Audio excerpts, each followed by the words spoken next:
Hey, coucou tout le monde! Aujourd'hui, j'avais envie de vous partager un enseignement reçu en séance de contact défunt par un monsieur qui, du coup, était venu pour sa fille. Sa fille qui ne pensait pas pouvoir rentrer en contact avec lui, c'était cette semaine. Elle arrive pour contacter quelqu'un d'autre et donc je capte son papa sur elle. Et je lui dis, est-il possible que vous ayez perdu votre papa? Elle me dit oui, mais alors il est parti en 92 ou 93 et du coup, je ne pensais pas que c'était possible de rentrer en contact avec lui. Bah écoutez, il est là pour vous, tout simplement. Et donc ce monsieur me transmet un enseignement très pertinent. Il explique pourquoi il est parti comme ça de façon brutale et jeune. Donc il explique qu'il est parti d'un cancer des intestins.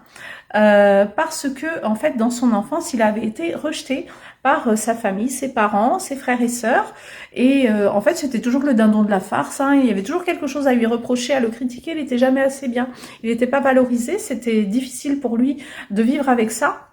Et donc il a essayé de comprendre ces personnes-là parce que c'était des membres de sa famille, maman, papa, les frères et sœurs. Il s'est remis en question beaucoup, beaucoup, beaucoup. Il a réussi à faire sa vie, à avoir une femme, des enfants et à être en sécurité, loin de ce nid de vipère. C'est lui qui le dit, c'est pas moi.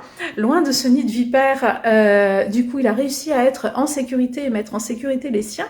Mais ça lui turlupinait la tête aussi de savoir pourquoi ces personnes avaient été comme ça avec lui, comment ça se fait, il était très empathique, très gentil, etc. Et donc l'enseignement qu'il le transmet, c'est quand tu vois un nid de vipère, il faut se sauver loin et très vite. Il faut pas chercher à comprendre, hein. Quand on est très empathique, notamment si ça vous parle, vous qui êtes très empathique, ne cherchez pas à comprendre. Vous voyez un nid de vipère, on passe son temps à vous critiquer, à vous juger, à dire que vous faites n'importe quoi, à vous malmener comme ça, à tirer parti de vous, à vous trahir, etc. Vous voyez ce nid de vipère, surtout quand il y a plusieurs personnes qui sont comme ça. Et non, ce n'est pas de ta faute. Surtout, sauve-toi.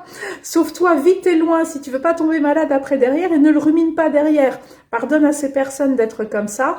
Finalement, elles sont toutes dans le même égrégore de critique, de jalousie, de trahison, de profit, un égrégore un peu pourri, on va dire les choses telles qu'elles sont, un égrégore qui ne correspond pas à cette personne et qui, si c'est toi qui es concerné, qui ne te correspond pas. Simplement, éloigne-toi de cet égrégore où ils se montrent tous le bourrichon les uns les autres, où ils sont tous dans le même mood tous les jours, à critiquer, avec leur malveillance, etc.